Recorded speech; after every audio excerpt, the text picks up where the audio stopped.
We often hear from you that you want to improve your speaking and become more fluent in English.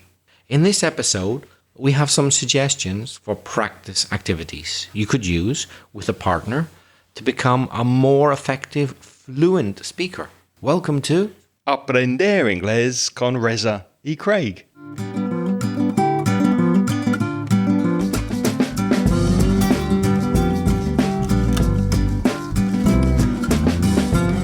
Hi, I'm Reza. And my name's Craig. And with nearly 50 years of teaching between us, we'll help you improve your English and take it to the next level. How are you, Craig? I'm very well, thank you. It's a really rainy, grey day in Valencia today, isn't it? Typical British, English and Northern Irish rain we're having at the moment. Does it make you feel at home? I like it, yeah. It's kind of a melancholy, sad atmosphere that I really enjoy. So it's nice to have some rain, and the country needs it as well. That's true. Think about the farmers. They must be dancing with joy. Before we get into feedback and voice messages from you, a quick thank you and a sincere thank you for everyone who has sent us videos that we recently asked for the British Council video project. And we really enjoyed seeing your faces and getting to know you through your videos. So thank you so much for sending those to us. Especially thanks to Anna from Colombia, Anna from Valencia, Carmen, Maite, Gabi, Angels, Jesus from Ecuador, Jose Ignacio, Manuel Betagon, thank you, sir, Matteo from Italy, Miguel from Mexico, Pablo from Buenos Aires, Argentina, and Paula from Colombia, and last but not least, Roberto from Italy. Thank you so much. Reza and I have seen the video, although it's not public at the moment, but it will be when you listen to this in the future. So we're recording this on the 22nd of April. Tomorrow the video goes live on the British Council website, and you'll be able to see it. We'll put the link in the show notes for you. Yes, thanks to all of you. We've watched all of the videos and they're already good, but you have to understand that obviously we can't put all of the material up there in the link, so it'll be a mixture of some material. But we really enjoyed all of your videos. Thanks very much. And what I will do when I get some time is I'll make another video myself, including all of the videos you've sent us, and we'll mix in videos that Reza and I created speaking about the podcast. So it won't be as good as the professional British Council video because I'll be editing it, but I want all of you to be included in the video. So we'll tell you about that in the future when I can do it. What's first, Reza? First up is a voice message from Francisco from Chile.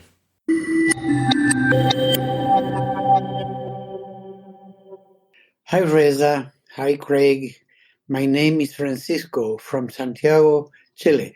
I am very fond of listening to your interesting English podcast, which I discovered the last year during the lockdown. I am very glad to meet you through this voice message, which is a good way to get in touch with you. It would be very interesting to me the assessment of my English speaking level you gently can do in terms of the European standard. So I'm eager to listen to the comments about this matter. I have been studying English for many years.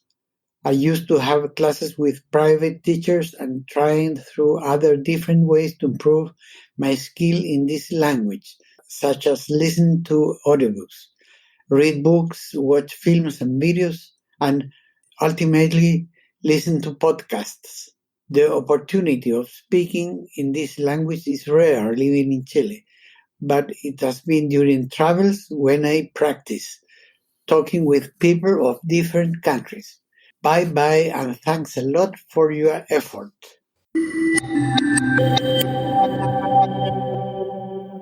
Thank you very much, Francisco, for sending in your message all the way from Chile. It's lovely to hear from you. Any comments on Francisco's message, Reza? It was a lovely message, Francisco, and you showed a really good knowledge of a wide range of expressions in English, don't you think, Craig? Yeah, I noticed eager was a lovely expression and some other words I can't remember. The pronunciation, Francisco, was very, very good. And I don't know if Reza agrees, but just from hearing the short message you sent, I would put your level somewhere between B2 and C1, although we really need a proper full test to know for sure. What do you reckon, Reza? That's exactly what I thought. Yeah.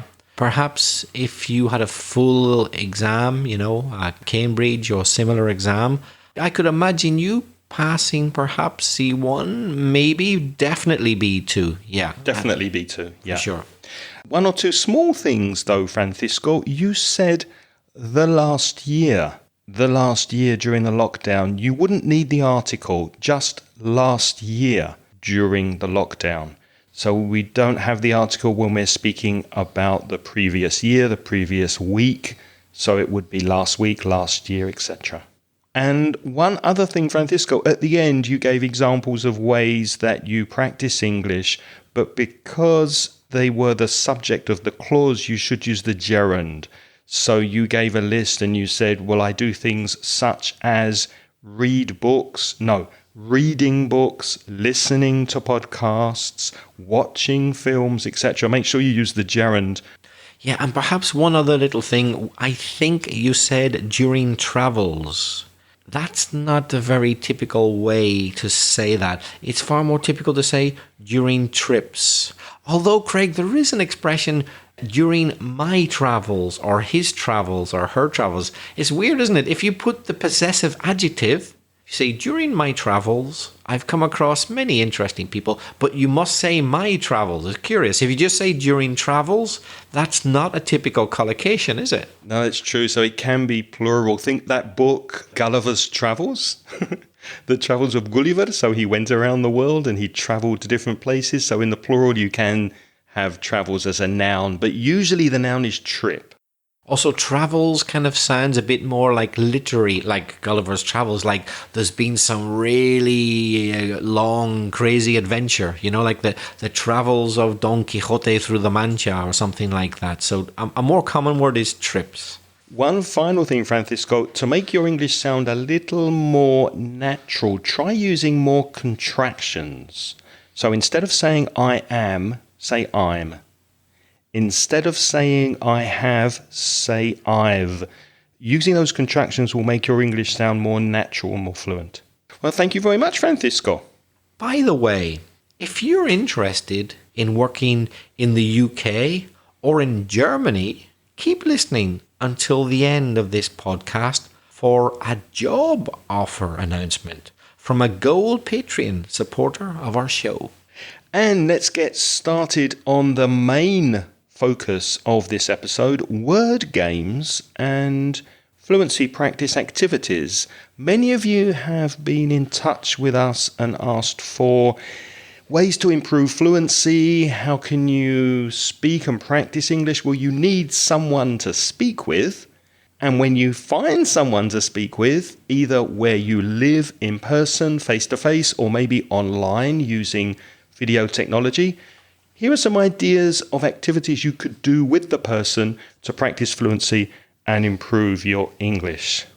The first one is using what we call hyponyms. Hyponyms. Now, what are they? Well, sounds very technical, but it isn't really. It's simply a word whose meaning is included in the meaning of another more general word. Let me give you an example. So, vehicle. We could talk about many vehicles.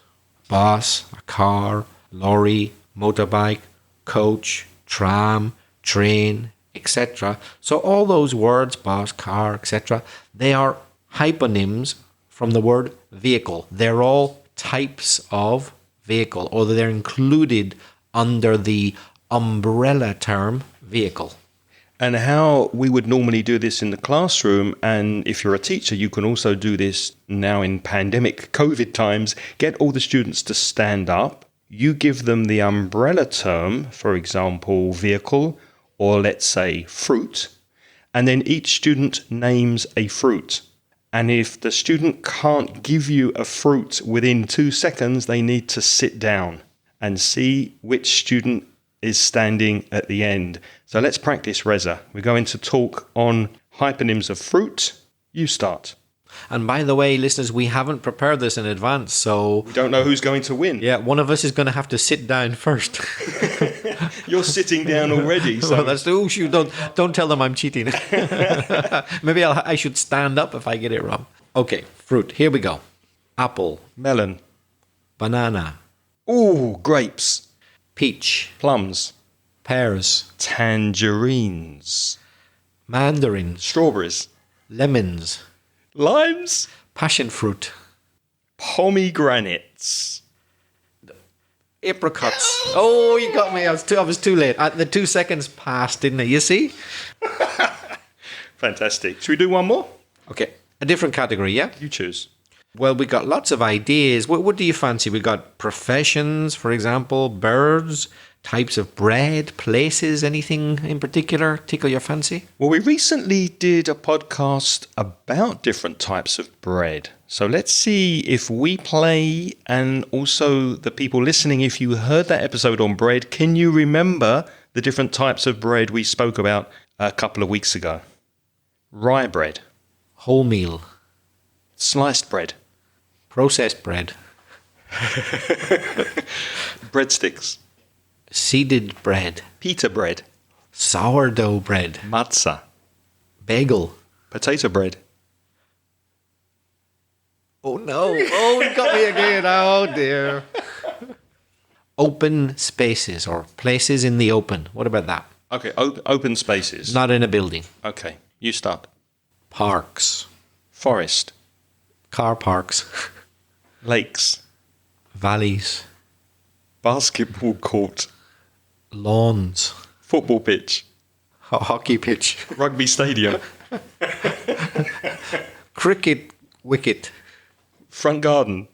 Back garden.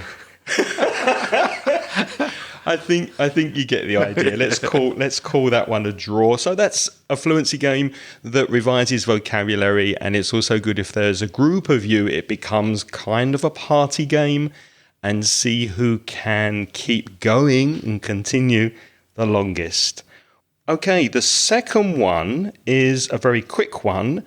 And sometimes we can use this at the beginning of a lesson while we're waiting for students to arrive, and it's don't say yes or no. So is it possible to think of other ways of answering questions or commenting without using those two common words, yes or no? So Reza, are you ready? I am. Good. Let's begin. How are you doing? Fine. And you? I'm doing very well, thank you. You're looking good today. Oh, thanks. You don't look so good. Are you okay? I'm fine. Is that a new shirt? I'm not sure. You're not sure if you're wearing a new shirt. Let me think. Oh, perhaps it is. Where did you get it? In Corte Inglés, I think. In Valencia.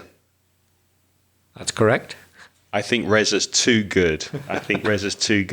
But usually non-native speakers of English find this quite difficult because it's automatic to say yes or no. So try to think of words to moderate your answers and say other things except yes or no.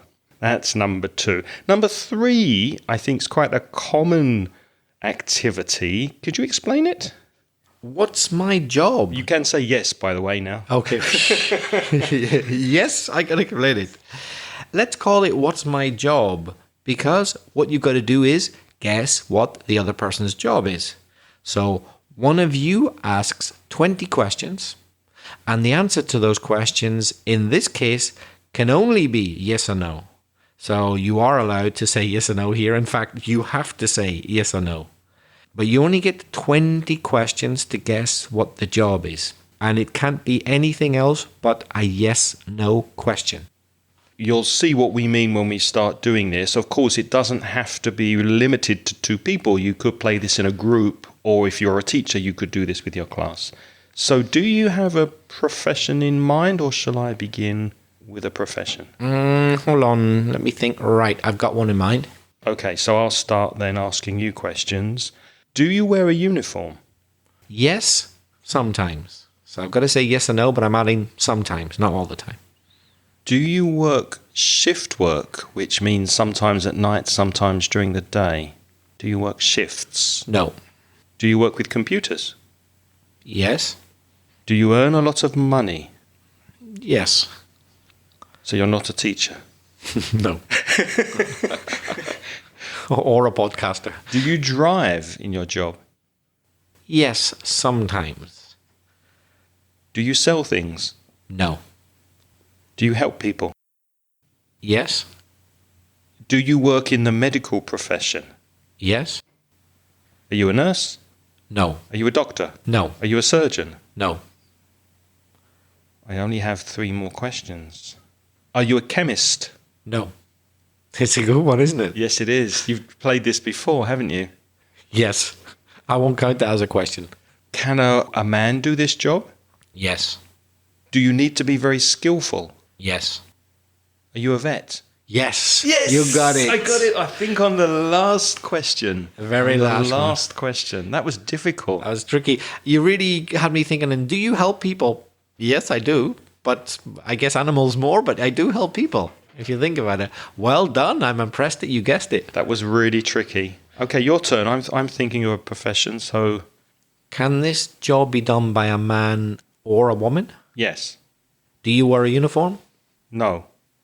Do you sometimes have to work at night? No. Do you use a computer a lot? No. You notice there, I got a bit of extra mileage out of my question. Instead of just saying, do you use a computer a lot? As a little trick I've learned. Do you earn a lot of money? No. Did you need a lot of training to start your job? Not a lot, no. Some training.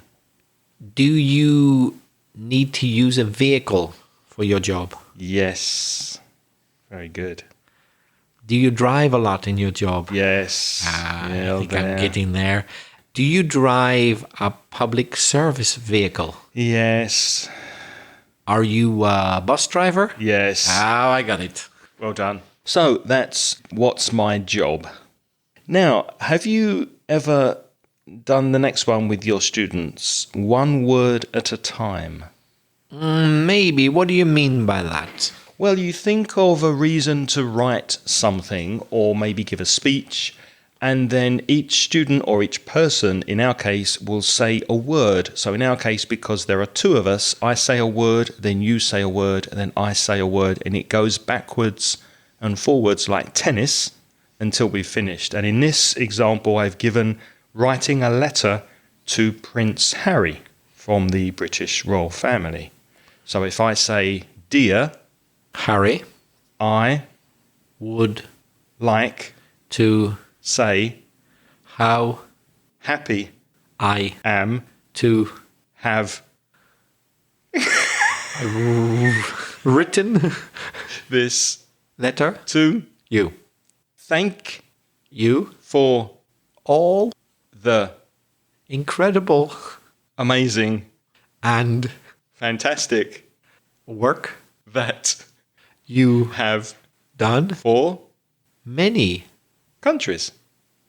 Moreover, I would like to say on this memorable day that I can feel the sadness at the loss of your grandfather. Yours, sincerely. Reza.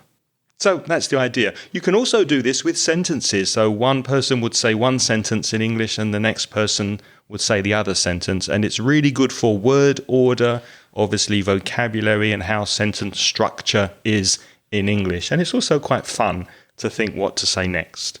I really enjoyed that. In fact, I think that went really well. That was a very telling experience because I could really kind of feel where Craig was going with the sentence, and I think you could with me as well. Yeah, and I wanted to go towards the idea of obviously He's been in the news, Prince Harry, with the royal family and the problems with the Queen and the death of his grandfather. But it was difficult to take it to that subject because of the grammar we needed in the sentence, because the word order in English is quite fixed.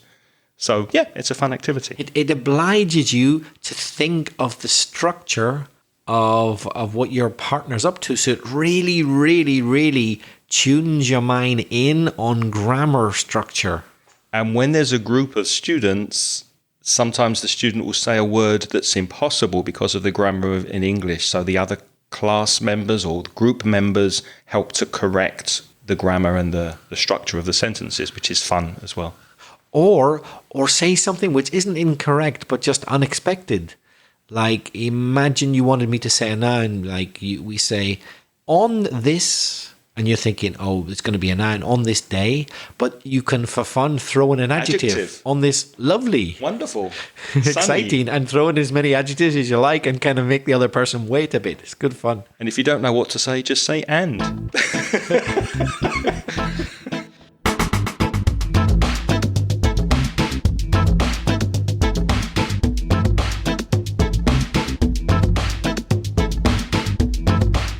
Okay, the next one is a little bit of psychology. Do you know this activity? Have you seen this before, something similar, Reza? Yeah, I know this one. This is an old one, but it still works. Okay, do you want to do it to me then? I think just once will be enough. Okay. Craig, I want you to imagine the situation.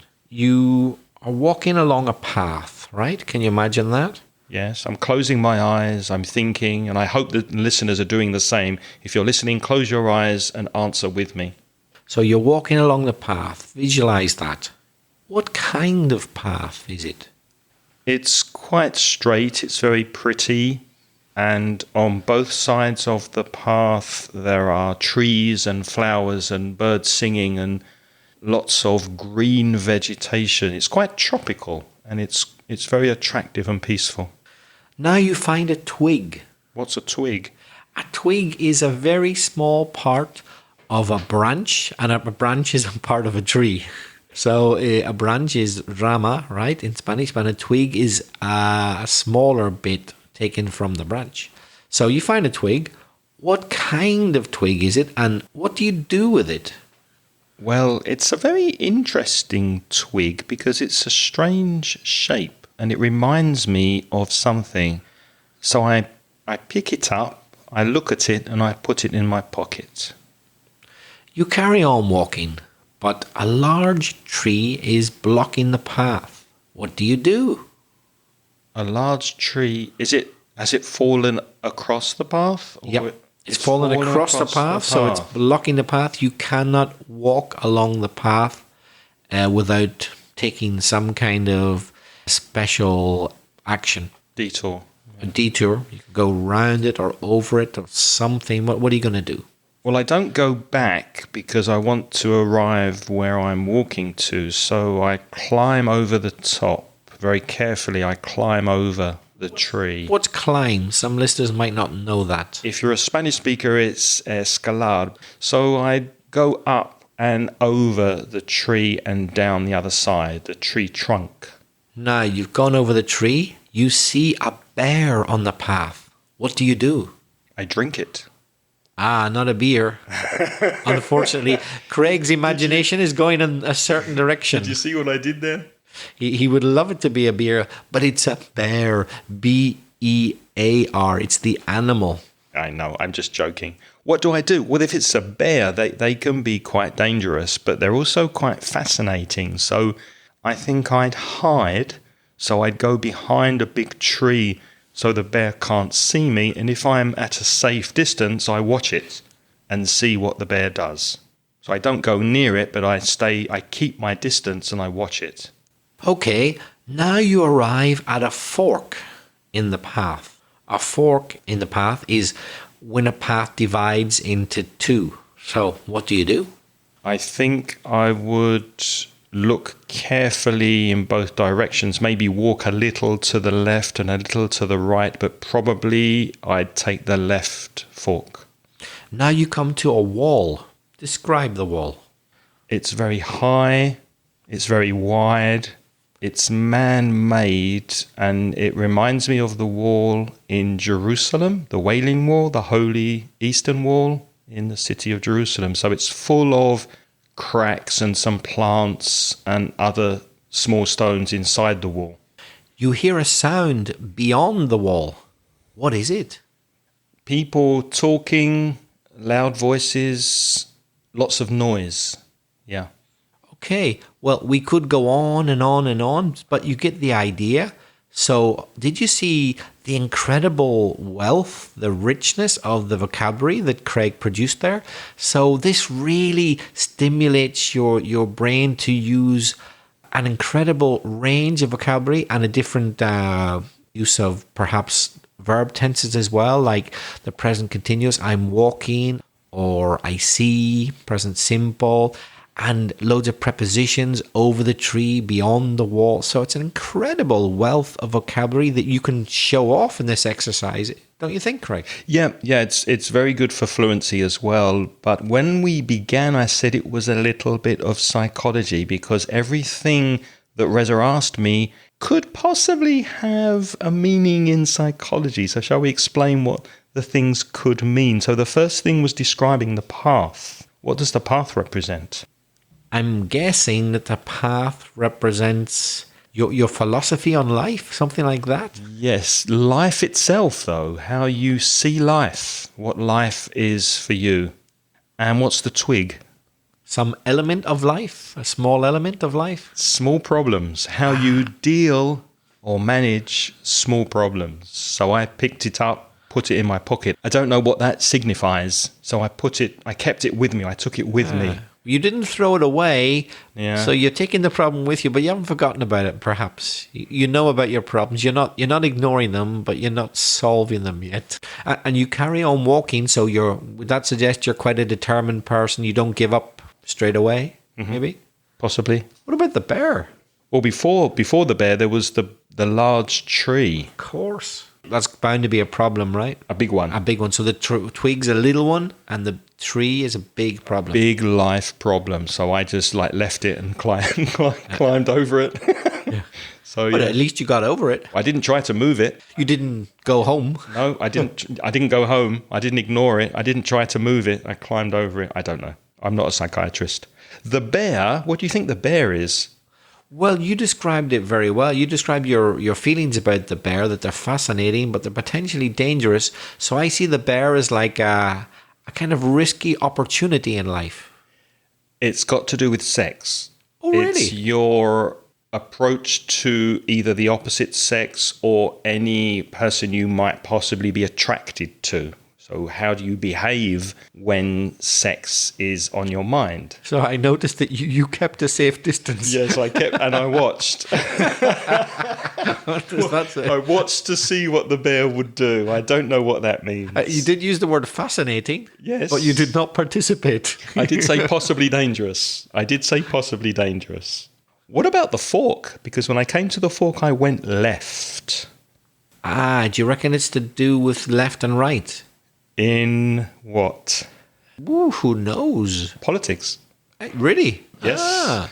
So that's true for me because I do tend either in the middle or a little towards the left in politics. And the wall? What's the wall? Could it be death? Yes, it is. Very good. And beyond the wall is your views or opinions on life after death. You heard voices, so for you there is life after death. Yeah, I don't think that's true though. So I don't believe in life after death, and I think death's quite final. So that's not particularly true for me. But it's fun to find out at the end what these mean, and if you ask someone these questions, it's very interesting to see how they react and what they say. Moving on, what's number 6? Number 6 is simply to speak about something for 2 or 3 minutes, but here's the interesting part. You have to include 2 lies. A lie, something which is not true. Meanwhile, your partner listens and they write down what they think are the 2 lies. Craig, could you speak about something for 2 or 3 minutes? Do you reckon you could do it? I can think of something that happened yesterday, yes. And you're going to try to write down 2 lies that I tell. Okay, so this should be easy for you because you know me quite well. I think you know when I'm lying. Yesterday evening, I did a Facebook Live broadcast with my friend Monica, who I think you know of. She's from a website called El Blog para Aprender Inglés. And every second Wednesday, we do a live show on Facebook for students of English. And we spoke about music, and I wanted to try to bring some music in to the broadcast with the sound system I have, but it didn't work. I wanted to bring in We Are Family, We Are Family, Sister Sledge, the disco from the 80s, but it didn't work because of technology, and it was a mess, and it was a complete disaster, so I left it. That's the whole story, yeah? Yeah. Okay, I think the lie was the music being Sister Sledge. I'm sure it was another tune. That's one. Yeah, the reason why it's a lie is because you can't use copyright music on the internet. So, yeah, very good. And the other lie, the second lie, more difficult, actually.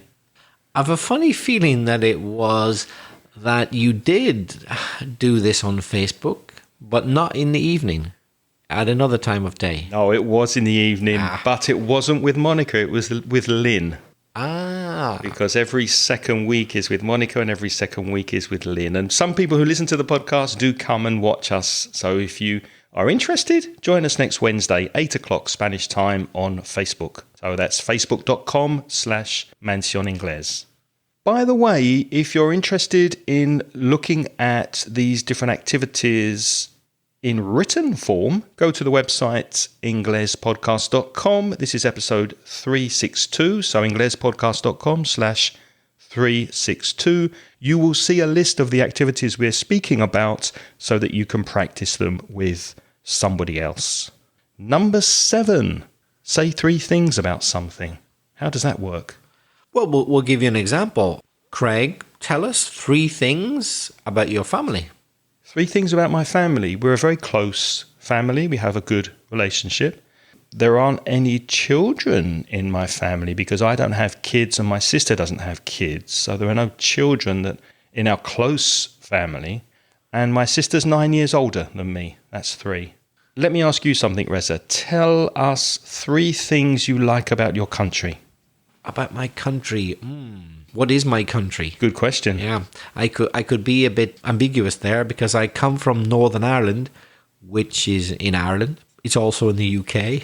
So I'll stick to specifically Northern Ireland. What do I like about it? The people there, I think, are very friendly and very down to earth. So the people. Another thing I like is the countryside. It rains a lot, just like it's raining here today. And so it's very, very green everywhere.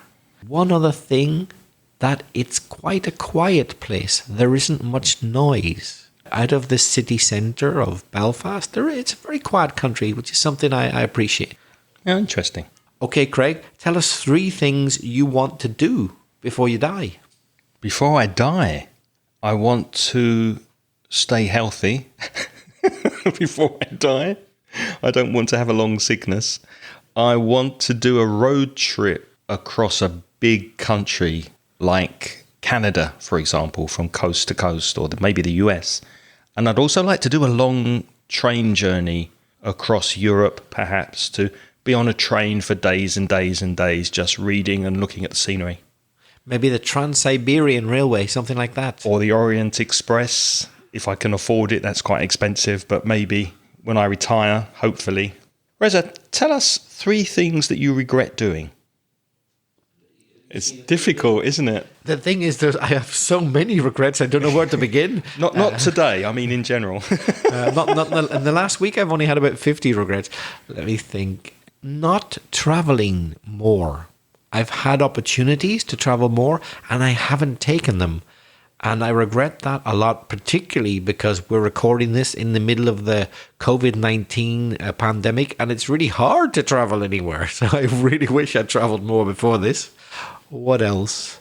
Yeah, many, many years ago, getting very drunk, drinking too much alcohol. I think I remember that day. Yeah, well, which one? There's so many.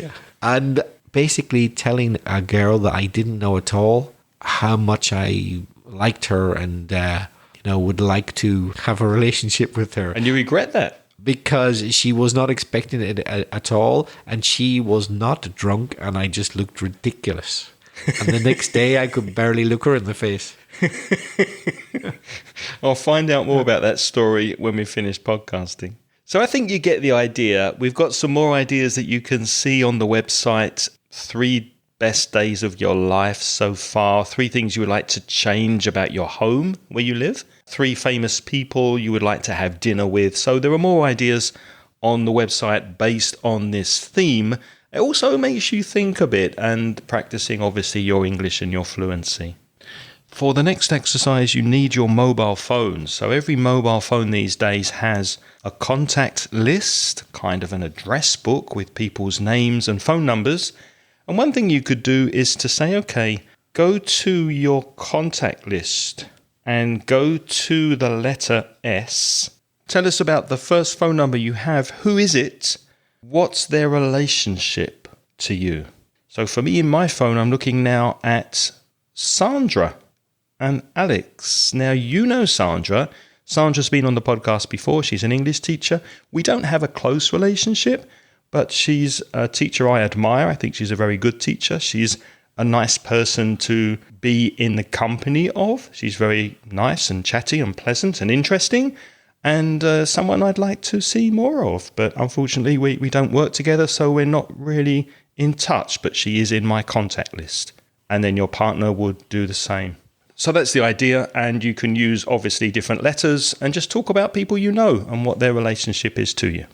The great thing about this activity, and some of the others we've done, but this one particularly, is you have to be completely spontaneous. You don't know until your partner asks you the letter. They say, letter B. You've no idea who they're going to ask you about until the moment, so you can't really prepare.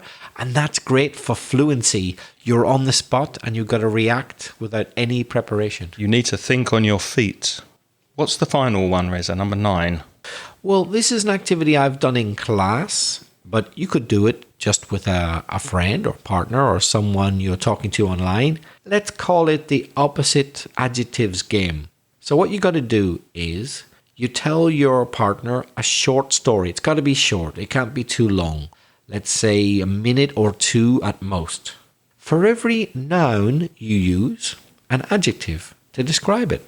For example, you can't just say the boy. You've got to say the good boy, the bad boy, the clever boy. There's got to be an adjective with the noun. Your partner writes down only the adjectives, nothing else. Only the adjectives. So they hear the good boy, they write the word good. He went to the old pub, writes the word old. Okay? And then she or he tries to remember the story by looking at the adjectives and retells the story, but this time using the opposite or different adjectives. For example, if you go first and you said, an old woman was walking down a wide, busy street, etc., then your partner has written down the adjectives, old, wide, busy, describing the street. So then I need to tell a story using young, which is the opposite of old, narrow, which is the opposite of wide, and quiet, which is the opposite of busy. Exactly. So I'd say something like the young girl drove down a narrow street very quietly. Oh no, because quietly is an adverb. So the quiet, narrow street. Exactly. Got it. That's interesting because that's using opposites, that's using lots of vocabulary and also thinking about types of words. What's an adjective? What's a noun? Particularly for adjectives, because I find that particularly people with a lower level of English, and it happens for learners of all foreign languages, we don't use enough adjectives. I say we, that includes me in Spanish. I've noticed that I don't use as many adjectives in Spanish as a Spanish person because I'm a bit frightened. I don't have so many, or I don't remember them. And there's a tendency to use plenty of verbs and nouns, but not so many adjectives in a foreign language. So it forces you to really focus on the adjectives. Yeah, I like that. I'm going to try that with my students. Well, we hope we've given you some ideas today with these activities. Please try them with a friend or family member or someone you can speak to online in English, and let us know how you do and if they've been successful. You can contact us through the SpeakPipe service and send us a voice message, which we really enjoy getting. Go to SpeakPipe, that's speakpipe.com/Ingles podcast. How can people contact us by email, Reza?